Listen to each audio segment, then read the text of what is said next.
Përshëndetje dhe mirë se erdhët në këtë episod të ri të Bot Flas. Sot do flasim për ushqimin, një temë e re dhe shumë e rëndësishme që ka marrë vëmendjen e të gjithëve, sidomos dhe kryesisht mamat, të cilat pothuajse janë ato që mendojnë 24 orë për fëmijët e tyre, çfarë do hajnë në mëngjes, në drekë dhe në darkë ose edhe mes vaktet. Gjithashtu është një temë shumë e rëndësishme dhe kryesisht për institucionet arsimore, kryesisht kopshtet.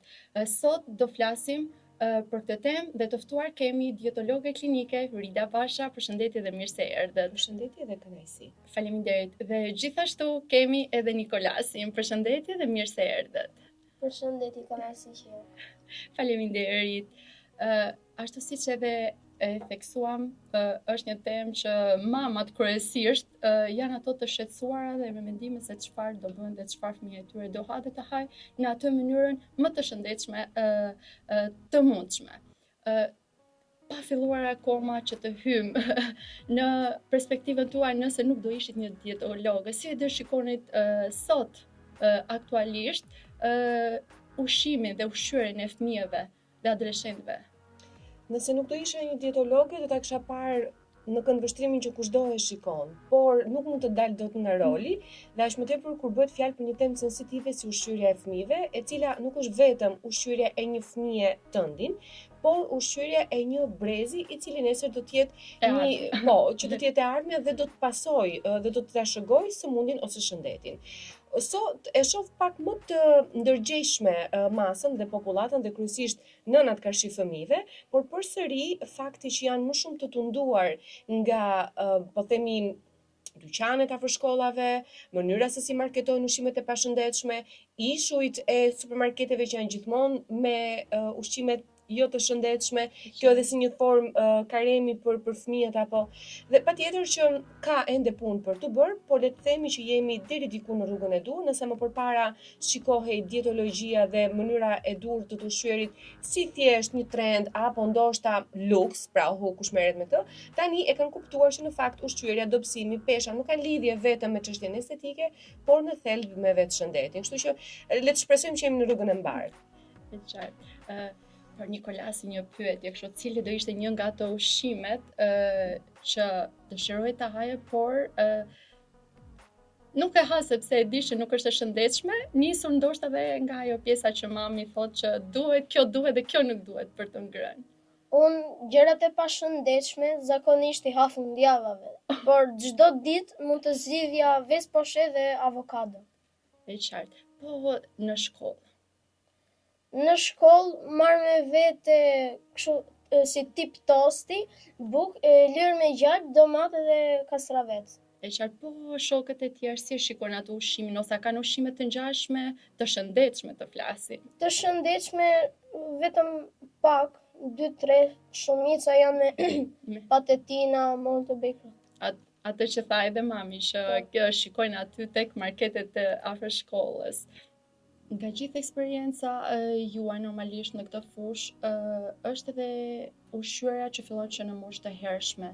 Cilat janë ato gjërat kryesore që janë me vërtet shumë të rëndësishme dhe që duhet të targetohen, kryesisht nga mosha 0 deri në 6 vjeç tek fëmijët? Mosha 0 deri në 6 vjeç është mosha ku vërtet fëmia jo vetëm mësohet të ushqehet, pra nuk mëson vetëm ushqimet e reja dhe një rregull të caktuar, por merr një edukim. Ne zakonisht kur flasim për moshën 0 vjeç, një pjesë e mirë e dëgjojnë se thonë çfarë do hajk. 0 vjeç është për çfarë po flasim? Është më shumë e vogël. Po, por kur flasim për 0 vjeç, flasim për një rutinë edhe të gjithënjes, i cili në fund të ditës është ushqimi deri në 6 muajt e parë të jetës ku nuk ka ushqyerje komplementare. Kështu që koha kur ne ja japim gjirin, momenti kur ja japim dhe jo vetëm çdo e qarë na përkthehet në dua të pi, sepse prandaj po flasim për edukim shëndetësor, që dhe nëna të kuptojnë, shëndetësor dhe ushqimor, dhe nëna të kuptojnë që jo çdo këshill e marr nga dikush i cili ka një eksperiencë të vetëm me fëmijën, apo nga dikush që nuk është i fushës, është patjetër e vlefshme edhe për fëmijën e vet. Kështu që çdo e qarë e fëmijës, çdo ngritje e fëmijës nuk ka lidhje me urinë. Janë disa shenja specifike që fëmia jep kur është gati të konsumojë gjë. Dhe pikërisht kjo mënyra se si ne i japim gjirin fëmijës, kozjatja, kohëdhënia, intervali kohor nga njëra gjithëdhënie në tjetrën, është një farë mënyre edhe mësimi që do t'i japim këtij fëmije kur të fillojë ushqimin komplementar e me radhë. Se ne kur japim këshillën, duhet ta fillojmë në 6 muaj, një pjesë e mirë e nënave nga eksperienca më thotë, ja dashun që 4 muaj e gjysmë se kuptoja që nuk e ngopja. Ndërkohë që nëse ti nuk e ngop, nëse percentili i rritjes së fëmijës është normal, nëse mjeku pediatër apo neonat që ndjek fëmijën ende nuk ka parë të arsyeshme për t'i dhënë ushqimin solid, ti nuk ke pse i jep ushqimin solid, por mund t'i shtosh formulën për të përmirësuar ose për të plotësuar këtë fëmijë me kërkesat që ka. Dhe normalisht fillimi i hershëm ose i vonë i ushqimit të fëmijëve patjetër që do të sjellë pasojat tek ky fëmijë në moshën adulte, por edhe në fillimet e saj.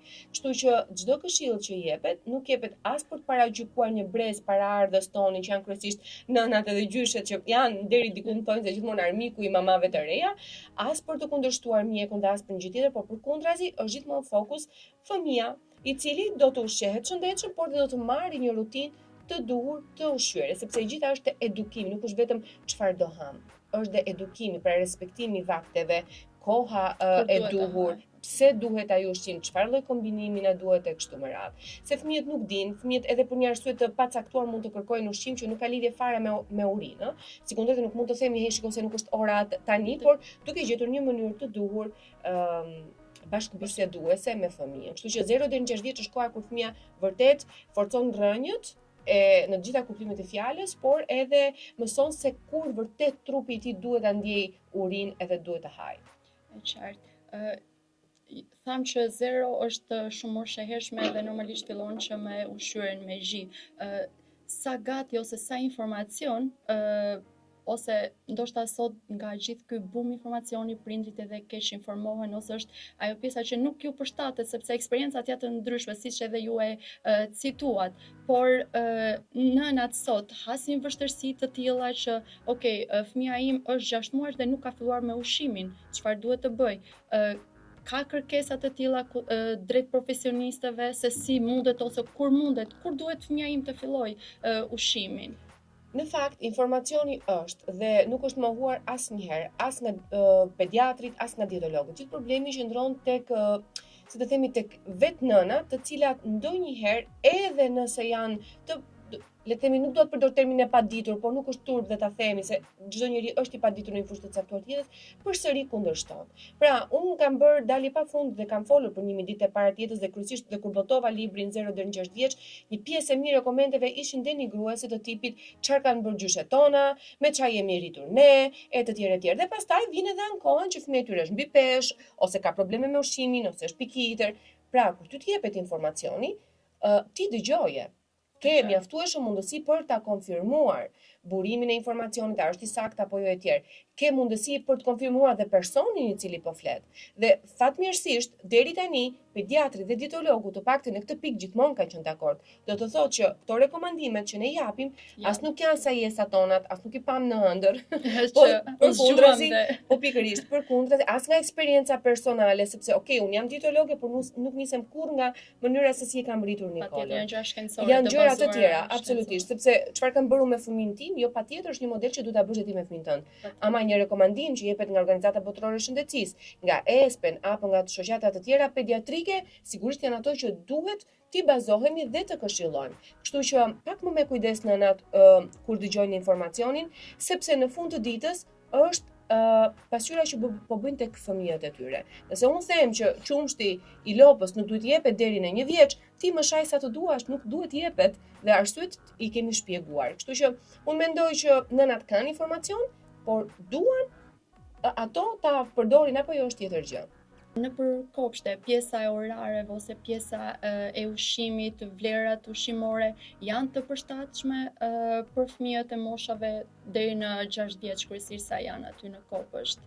Menuja e kopshteve dhe çerdheve është standard. Në fakt u bë një bum i madh para pak kohësh ku një kolege e jon sigurisht mori një iniciativë shumë të mirë që dhe atëherë u kundërshtua nga prindrit për arsye që ndoshta të drejta ose të padrejta, por në momentin kur ndërhyn një specialist, mirë është që edhe të ulemi pak të pranojmë, se kemi dhe një problem në që mezi pranojmë.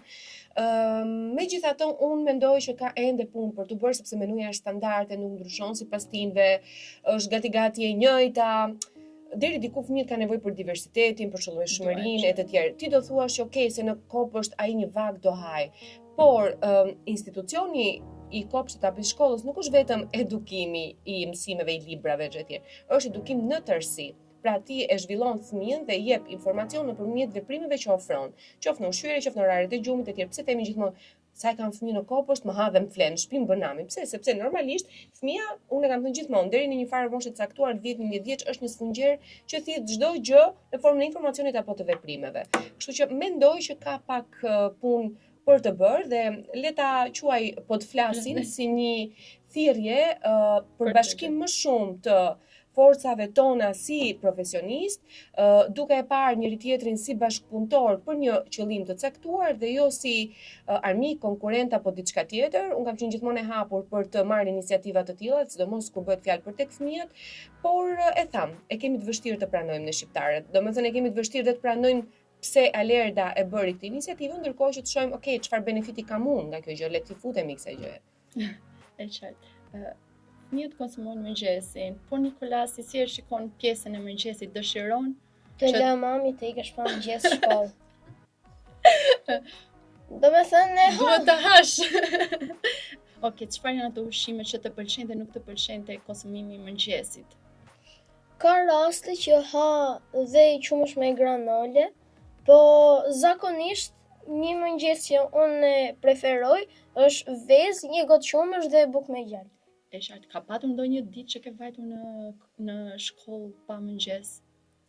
Po, ka ndodhur kur vinte fugoni shkollës shpejt. Se si e ndjer ti Se atë kur ditë? zgjeshim me vonë. Gjëra që ndodhin.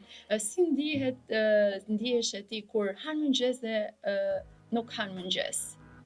Kur nuk ha mëngjes, nuk jam shumë i përqendruar në shkollë, jam si i kputur me fliet gjumë, ndërsa kur ha mëngjesin, jam si më i fuqizuar, më i përqendruar në mësim dhe dëgjoj zysh. E qartë. Ta lidhim me këtë pjesën që edhe Nikolasi përmendi, sa ndikon ushqyerja, jo vetëm mëngjesi, por të gjitha vaktet ushqimore, vlerat ushqyese tek fëmijët. Në fakt, mëngjesi është vakti kryesor për çdo qoftë, për të rritur dhe për fëmijë, sepse është momenti kur ne e zgjojmë organizmin, por ama truri që të funksionojë ka nevojë për një sasi të caktuar energjie. Dhe unë këtë e quaj aktivitetin intelektual, që për fëmijët është aq sa mund të jetë, për ne të rriturit është aq sa mund të jetë.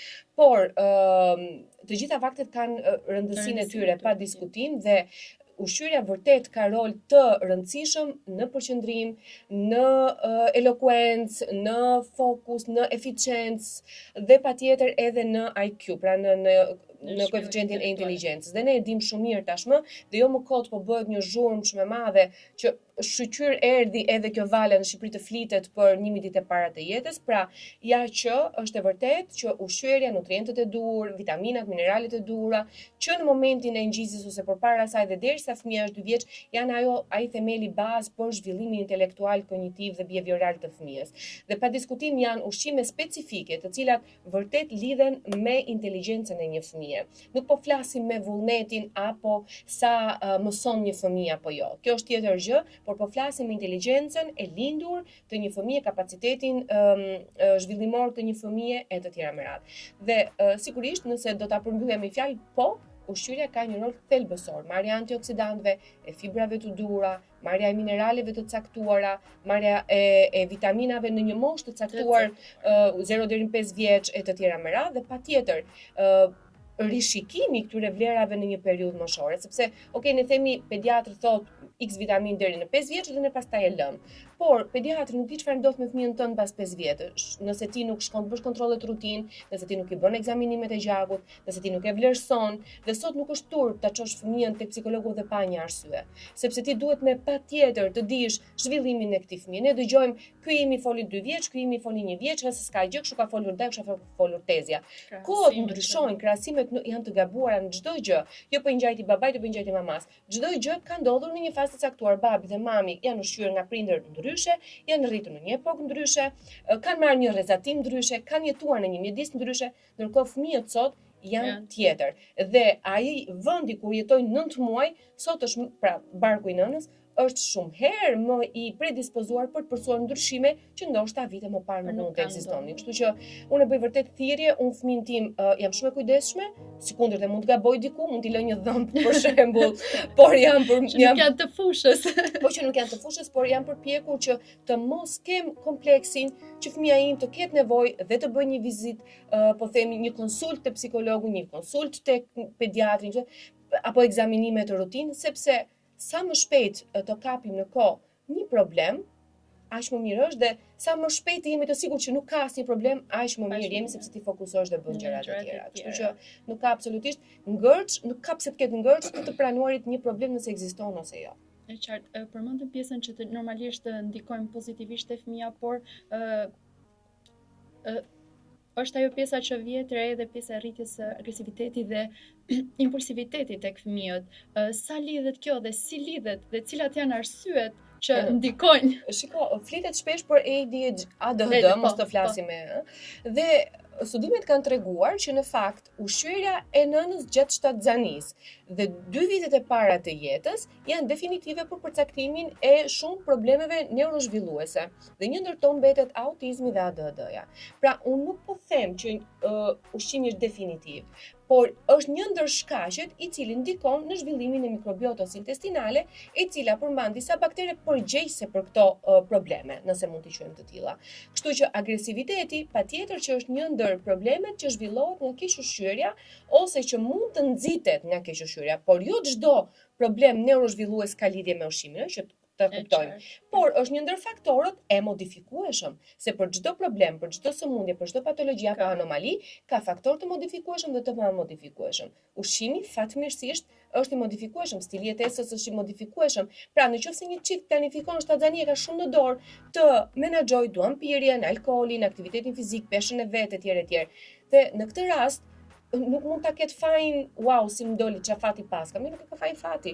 E ke fajin ti që zgjodhe të bësh një jetë të tillë përpara se të krijosh një shtatzani apo të sillesh në jetë një fëmijë. E qartë, në momentin që janë faktor ndikues pjesa e ushqyerjes dhe ndikojnë si tek hiperaktiviteti dhe agresiviteti, siç edhe ju e përmendët, a ka raste kur dhe se sa përqind mund të arrihen që të modifikohen përsëri hiperaktiviteti dhe agresiviteti te fëmijët me anë të dietave, me anë të një ushqyerje të rregullt ashtu siç duhet? Patjetër që po, fëmijët sot fatkeqësisht janë po flasim për të gjithë, se duket se po i përgjithësojmë, por një pjesë e mirë marrin pije energjike.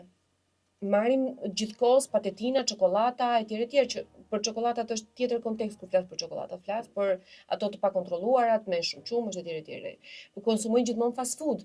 E po normal që një fëmijë që merr pije energjike do ketë agresivitet. Një fëmijë i cili nuk ushqehet me perimet, me frutat, me ato të cilat proteinat, karbohidratet e dhura, me patjetër që do të ketë një mungesë të një shtami të caktuar bakterial që ndikon patjetër në humorin, në qetësinë e tij etj. Fëmijët janë gjithkohës predispozuar të qëndrojnë në telefona, fëmijët nuk bëjnë aktivitet fizik dhe normalisht ti do kesh agresivitet sepse ai nuk ka ku të shkarkohet.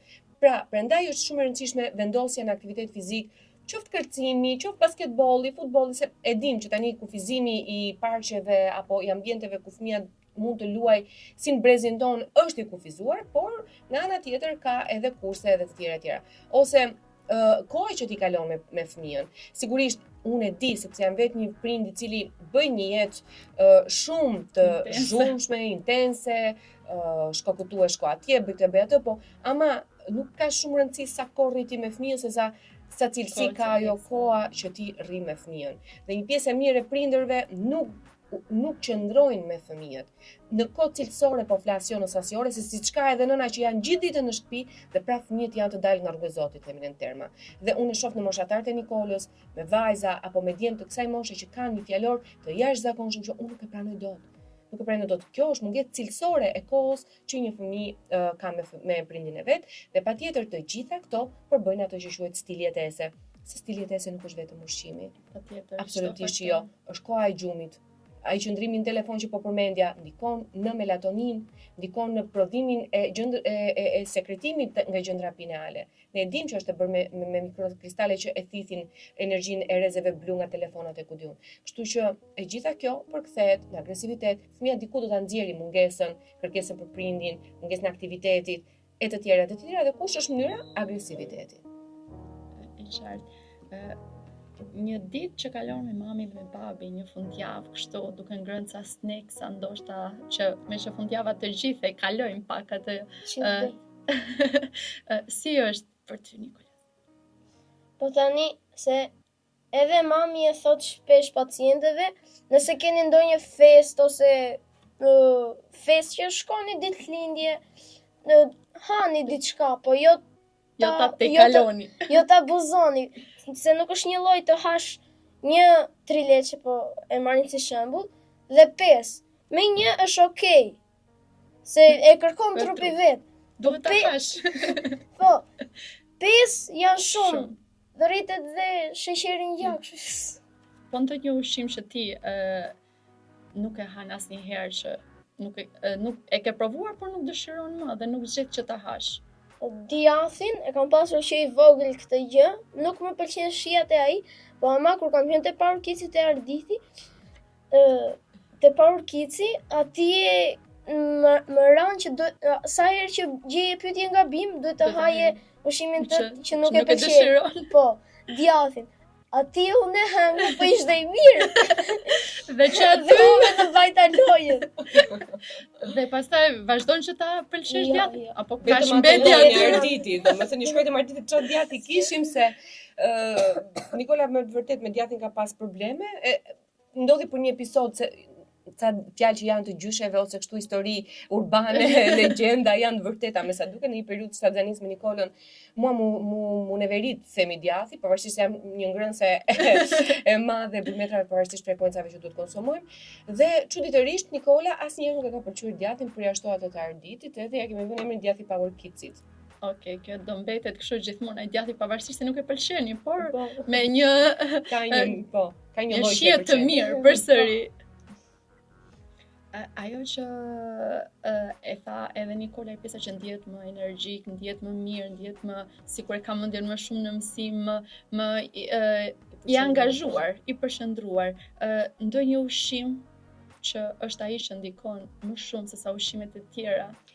Nuk ka një ushqim, ka lista ushqimore, sepse nëse flasim për një ushqim nuk mund të bëjmë mrekullin, prandaj dhe Zoti ka krijuar pafund produkte që në mënyrën se si ti kombinon rrisin eficiencën tënde në fokus e kështu me radhë, por patjetër për fëmijët është e rëndësishme që për çdo duhet jetë i plot, pra të përmbaj karbohidratet, të përmbaj proteinet, të përmbaj yndyrat e shëndetshme dhe të mos harrojmë ujin, frutat dhe diversitetin, pra llojshmërinë e ushqimeve.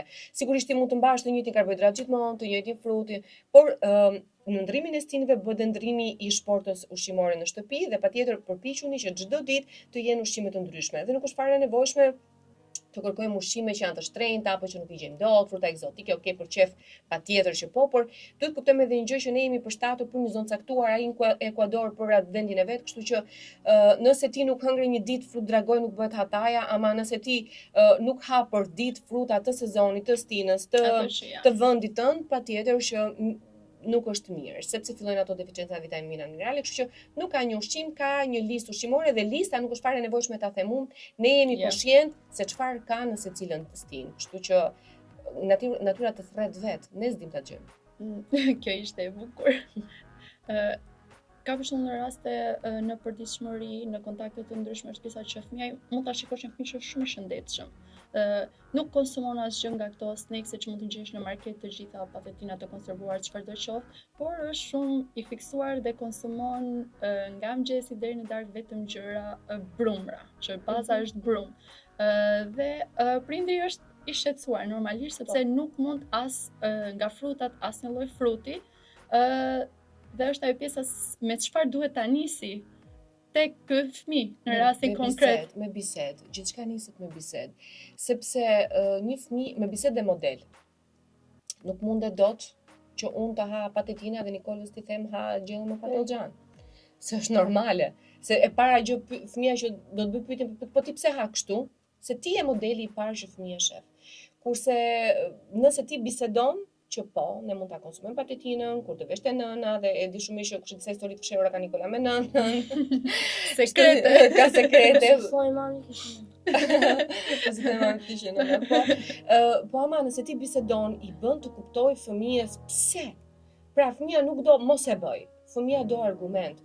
Mos e bëj këtë ose nuk do ta konsumoj shpesh këtë patetinë, sepse kockat e tua tashmë ka nevojë për kalcium, ka nevojë për minerale, ka nevojë për energji, ka nevojë për magnezium. Krijo pralla me fëmijë, nuk kam bërë parfum pralla për fëmijë, cilat janë me fokus ushqimin me histori ose krahaso ato personazhet vizatimor të dashur të fëmijës me një frut etj dhe mund thuash për shembull që Braccio di Ferro ishte i fortë se etj. Këta kanë të tjerë, po nejse, një figurë dhe në këtë mënyrë fëmia do apo nuk do të dëgjoj. Përveç kësaj është shumë e rëndësishme që fëmia të lidhet me natyrën, të lidhet me ushqimin. Merre fëmijën futen në proces pazari, pra bërjen e pazareve për shtëpinë, çojë në ferm, përpiqu ta fusësh në gatim, për shembull laj perimet, më sill këtë, më bëj atë.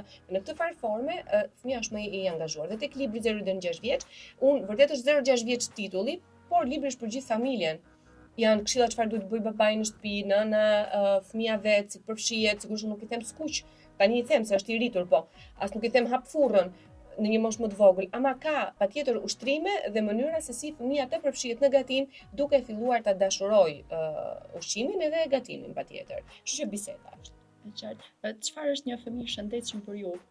Një fëmijë i shëndetshëm për mua është një fëmijë i cili së pari e kupton çfarë do të thotë të ushqesh mirë dhe mos e ha këtë ushqim sot.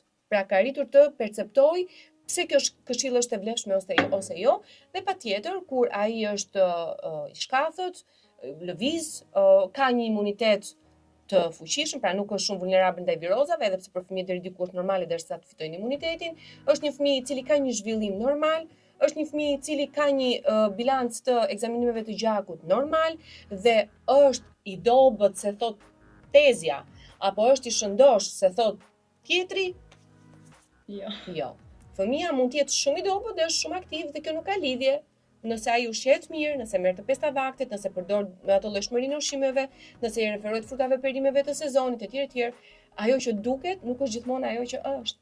E qartë. Pjesa e teknologjisë, duke marrë parasysh është e pjesa e vështirësisë, siç edhe përmenda në rastin më parë që fëmia do ato ushqimet e tija. Kryesisht rasti që përmend bazë brumi, po mund të jetë raste të tjera që s'konsumojnë asnjë gjë tjetër. Po brumrat nëse ne dim t'i sillin me një mënyrë të shëndetshme, sigurisht që ka. Madje për këtë arsye edhe kursi i fundit që është për familje, nuk ka lidhje me kurset profesionale, është pikërisht gatuar e shëndetshme në shtëpi dhe brenda ka 80 receta ku një pjesë e mirë e tyre është brum. Por gjithmonë të sjella në një mënyrë të shëndetshme me ingredientet e shëndetshme. Se brum është edhe një picë me miell hikëror, brum është edhe një pet sufllaqe apo ku diun çfarë të zë. Kështu që brumi janë të dyja varet se si ne sjellim ingredientet. E qartë e fëmia. Është ajo pjesa e teknologjisë që fëmia nuk ka dhe duhet të përdorin telefonin. Unë do të pyetja Nikolës, si mendon ti Nikol? Tani nuk duhet të shikosh televizor, telefon duke ngrënë, se plus duhet ta dish dhe ta shikosh çfarë ushqimi po ha. Po pse është e rëndësishme ta dimë ta shikojmë? Se për shembull, kam parë një video, ishte duke ngrënë ushqim. Ishte edhe në telefon. Mamaja i vëri një spec djegës. Ishte duke ngrënë se më mend diçka mos ta përmend kot. Ishte duke parë telefon. Mamaja i vëri spec djegës dhe i hoqi atë që kishte. Prandaj duhet ta shikosh, që të dish çfarë ha. Çfarë Se të bëna një hile. Por në rastin që ai fëmia vazhdon ose është e pjesa që do patjetër që ta haj në telefon. Çfarë mund të bëj ajo mami që nuk do vendos specin djegës, po çfarë mund të bëj tjetër që ai fëmia ato shokët e tu që ose më të vegjël ose pak më të rritur se sa ty. Mamaja njërë duhet të bizetoj me ata që duhet ta lërë sepse nuk të bën mirë, plus për tërë trupin, po edhe kjo që thash duhet ta shikosh. Patjetër. Bravo. Ose të marri mamin e Nikolës në telefon. Ndoshta kjo do ishte zgjidhja më e mirë, pse jo? Kjo ishte edhe pyetja e radhës. Është në momentin që prindi nuk ja del dot.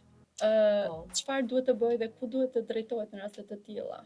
Shiko, prindi ka raste që vërtet nuk ja del dot dhe patjetër dhe ne që jemi profesionistë të fushës ka momente që në një pikë të caktuar nuk ja dalim dot me fëmijën, por më shumë se kushdo, fëmijën e njeh vetë prindi. Megjithatë, nëse marrim këshilla, asnjëherë nuk është keq.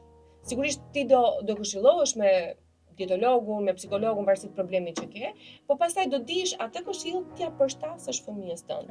Sepse ne patjetër japim këshilla në përgjithësi bazuar mbi këtë mbi atë, po mënyra se si ti e qas te fëmia është të tjetër dhe për këtë arsye është shumë e rëndësishme të merret një këshill, sidomos tek specialistët e duhur, se dietolog ka shumë, psikolog ka shumë, po të gjithë janë të ndarë. Dikush është psikolog për zhvillim të fëmijëve, dikush është për adoleshent, dikush është për të rritur, po ashtu është edhe tek dietologët. Pra, nëse kemi probleme të zhvillimit të ushqyerjes ose të sjelljes ushqimore të fëmijëve, patjetër që duhet të shkojmë në një dietolog i cili merret edhe me fëmijët, ëh. Kështu që këtë mendoj. Tek profesionisti i duhur, patjetër. Me pjesën po flasim të kalojmë tek adoleshentët duke marrë përsi të kalojmë tek adoleshentët, teknologjia, dietat virale që bëhen, sa ndikojnë këto dhe sa dëmtuese janë për shëndetin e adoleshentëve.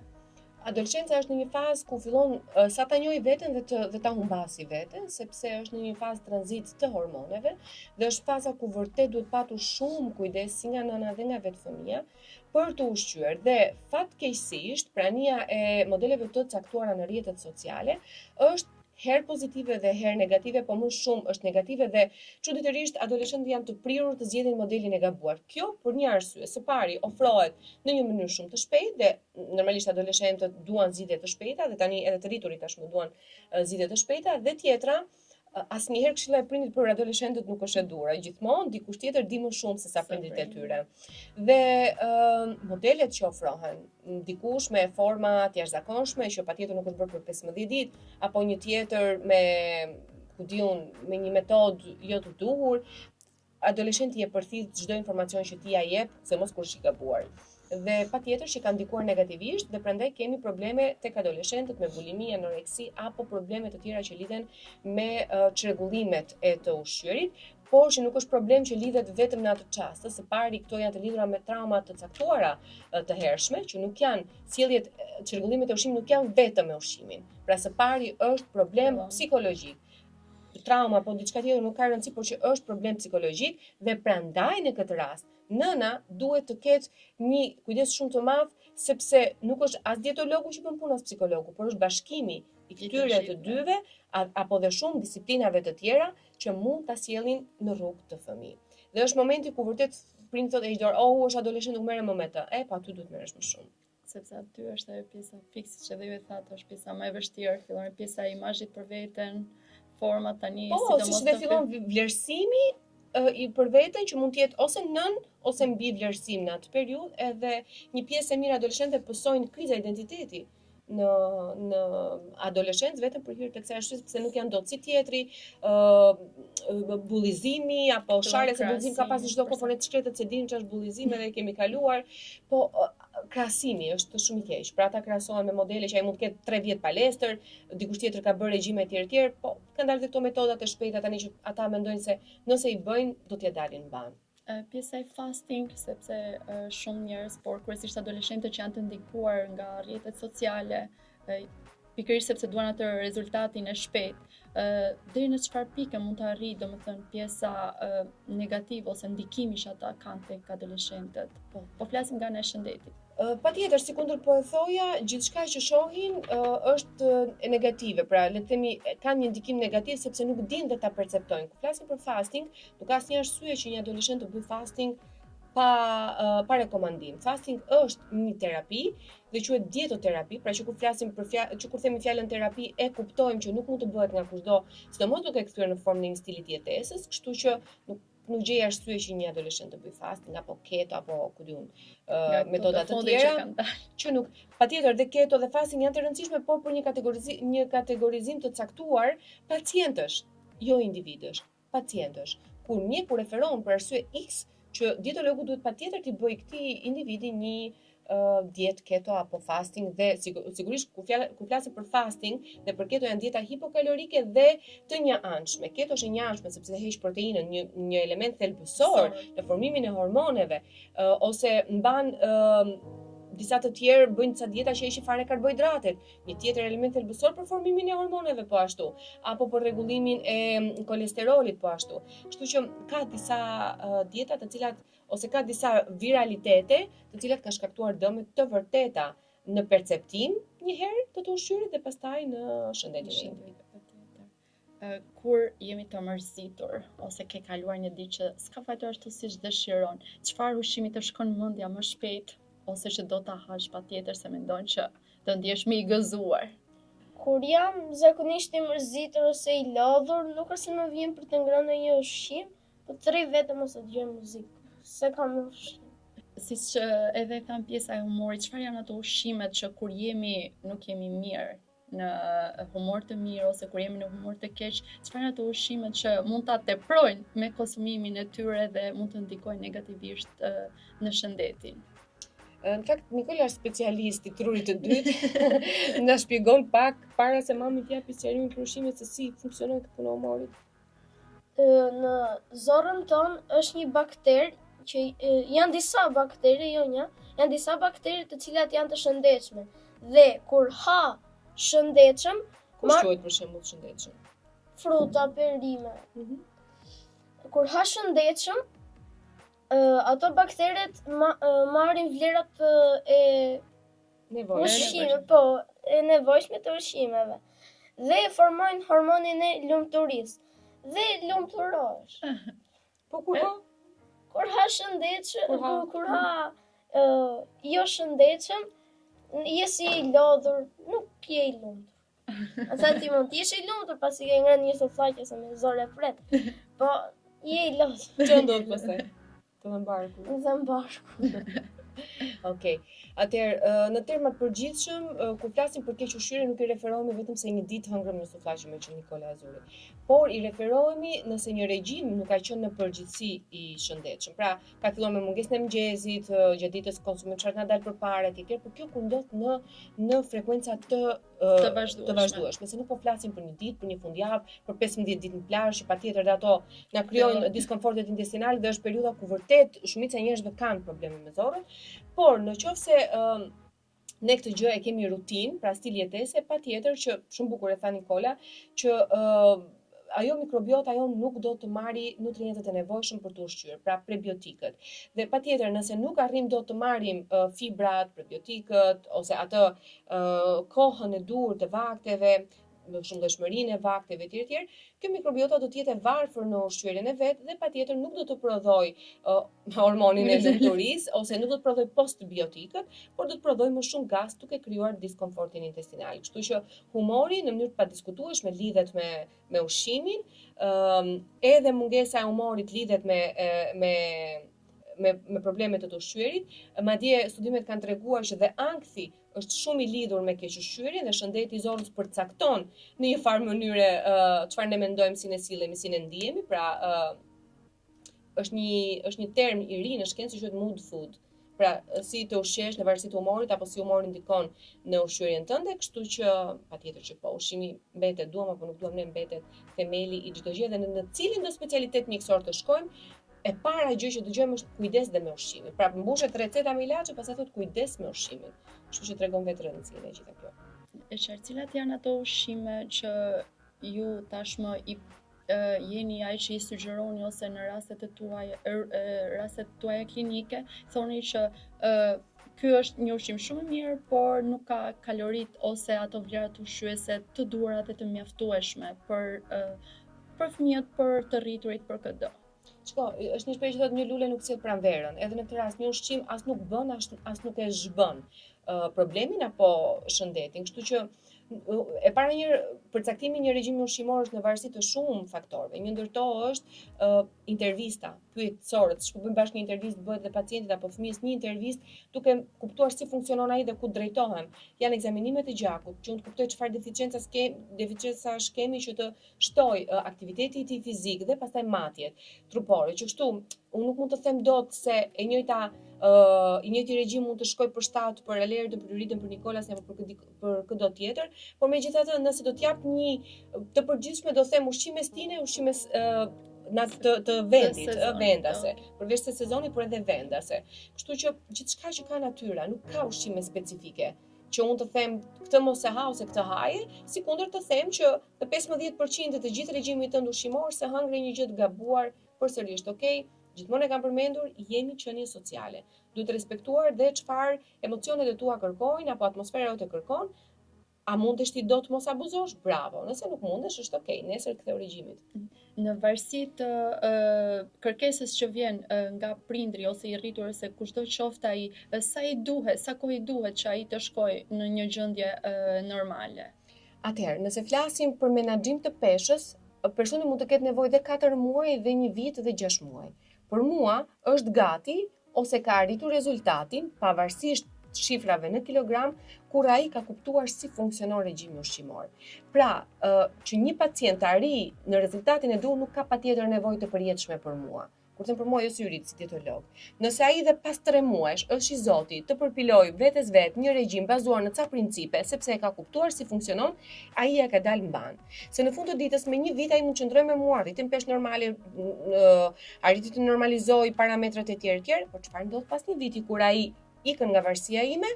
Atëherë, nëse ai nuk ka arritur dot ta kuptoj si funksionon, ta dëgjoj trupin e tij, të përballet me një realitet ndryshe nga regjimi, të di si cilët kur është jashtë në një festë apo diku tjetër, atëherë nëse ai nuk ka arritur këto, unë si dietolog kam dështuar. Pra, e thënë kjo nuk ka një kod caktuar.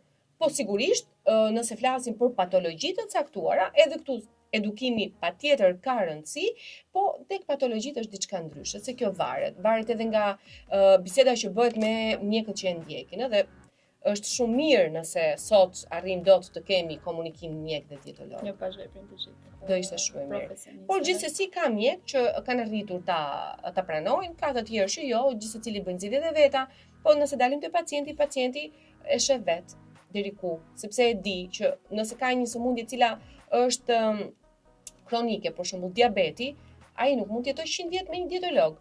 Por, ama nëse bën një regjim, ka kuptuar si funksionon, është edukuar në ushqyerje, tashmë trupi i tij ditë përcjelli mesazhet, truri i tij ditë të komunikojë, ai ditë i lexoj mesazhet, okay, shumë bukur, me hyridën do qëndrojmë 6 muaj, por ama dim si të vazhdojmë. Kështu që nuk ka një kohë.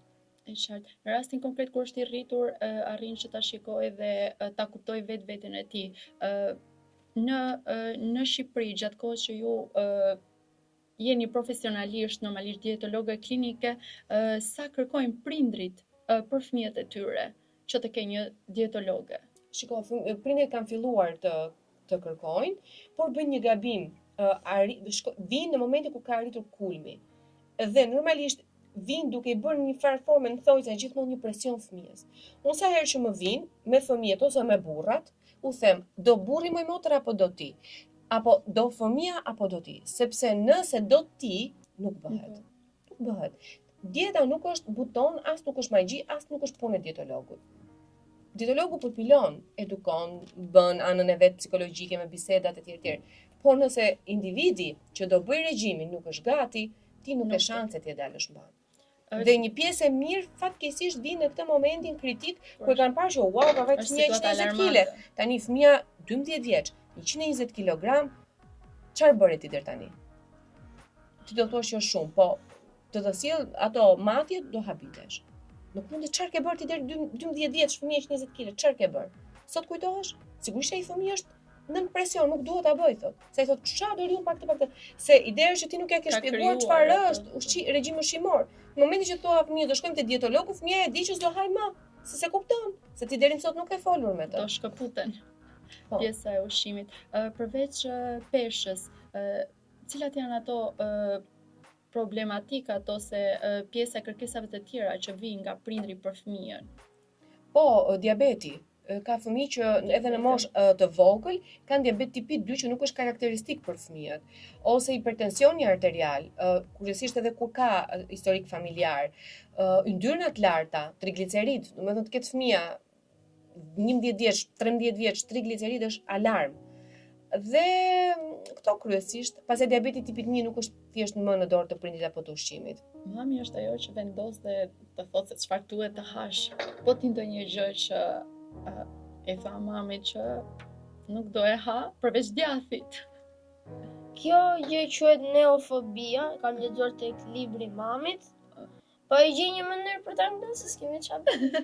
Do një zgjidhje tjetër. Po. Çfarë ka tjetër aty tek ai libri që ti ke lexuar? Se ka shumë gjëra aty. Unë kam kohë që kam lexuar atë dhe atje jep këshilla se si duhet ta hash dhe si ta ushqesh një fëmijë, se më shumë është për prindrit si libër, jo për fëmijët, po unë e kam lexuar se mami dietologe tani mos lexosh librin e saj. Ai jep këshilla për prindrit si çfarë duhet të gatojnë, si të ushqejnë dhe duhet të bashkëpunojnë në grup. Tër familja duhet të futen në një punë për të gatuar. Jo, Që të jenë të gjithë bashkë aty. Zgjedhin njëri të zgjedh çfarë do të hajë, tjetri çfarë të gatuaj, si të gatuaj. Punë në grup. Punë grupi. Jo, Ashtu siç bëjmë edhe në shkollë. Po me shokët, me shoqet, diskutoni tema ushqimi për shembull. Jo. Jo. Kanë dalë këto ëmbëlsirat e reja tani që janë Çfarë janë ato? si krokante, nuk e di, ata i thonë ëmbëlsira, po e thonë anglisht. Unë anglisht nuk është se di shumë mirë. Po të më thotë shqip, shpjegoj kështu prapë se varri, se kanë dalë të reja, çfarë po thos.